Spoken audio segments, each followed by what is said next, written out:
Hi, my name is Mike Lawrence. This video is one of a set which is intended to provide a different interpretation of the experimental results that constitute the foundation of current physics. It is clear that the present explanation for what we see in the universe is good in many ways, but it is missing an overall coherence.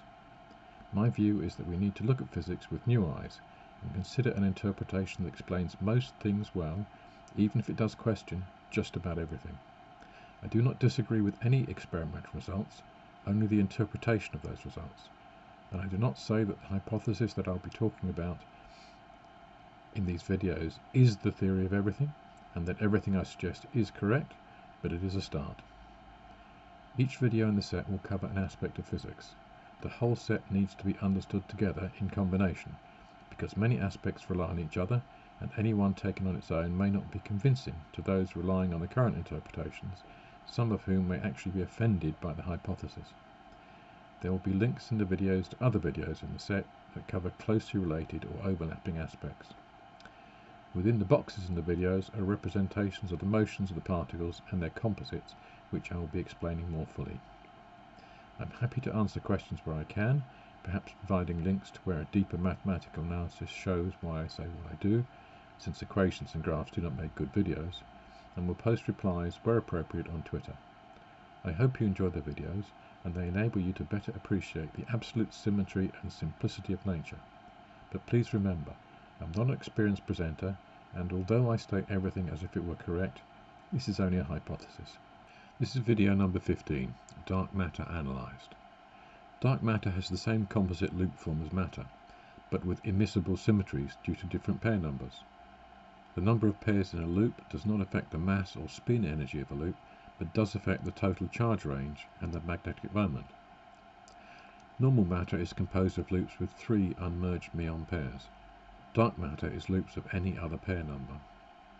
Loops of 3 pairs are our fermions, being 3-fold asymmetric quarks and 3-fold symmetric leptons. Loops of other pair number have different asymmetries and symmetries, so cannot successfully bind stably through frequency matching of interloop charge and mass forces with 3-fold symmetry loops. Dark matter can be atomic or not, depending on how many pairs are contained in a loop. Only odd pair number loops can form atoms, because in order to form stable stacks and orbitals, all the stack asymmetries and the potential and motional energies due to mass, charge and spin need to be balanced. In an even number pair loop, the stack symmetries will be balanced by an even number of loops, so the stacks where loops alternate spin orientation will have no net spin, meaning no ability to balance any orbiting loop in systems where spin energy is relatively large and most spins are aligned. In an odd pair number loop, there will always be a net spin when all the asymmetries of such a stack are being balanced, so there will be atoms composed of 5, 7 or higher odd pair number loops, where, for the 5 pair loops, a total stack charge of plus 5/3 times the electron charge will be balanced by an orbiting electron equivalent loop with minus 5/3 electron charge. In calculating the ratio of dark matter to normal 3-fold matter loops, the basic assumption is that the probability of a chain forming a loop is inversely proportional to the length of the chain. So the likelihood of forming, for example, a 2-pair loop is a half, versus that of a 3-pair loop at a third. Each chain length is then weighted by how many loops can be formed from the total number of pairs available. The result is that for loops up to n pair number chains, the sum over all chain lengths makes 2 well-known summations, depending on whether or not 1-pair chains are included or not. The relevant factor is then set against the total or non-factor components to provide percentages for the ratios of interest.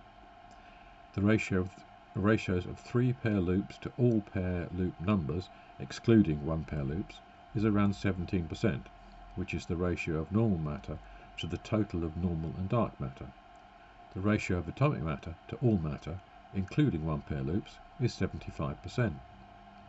The ratio of 3-pair loops to non-3-pair loops, excluding 1-pair loops, which is the ratio of normal matter to dark matter alone, is 21%.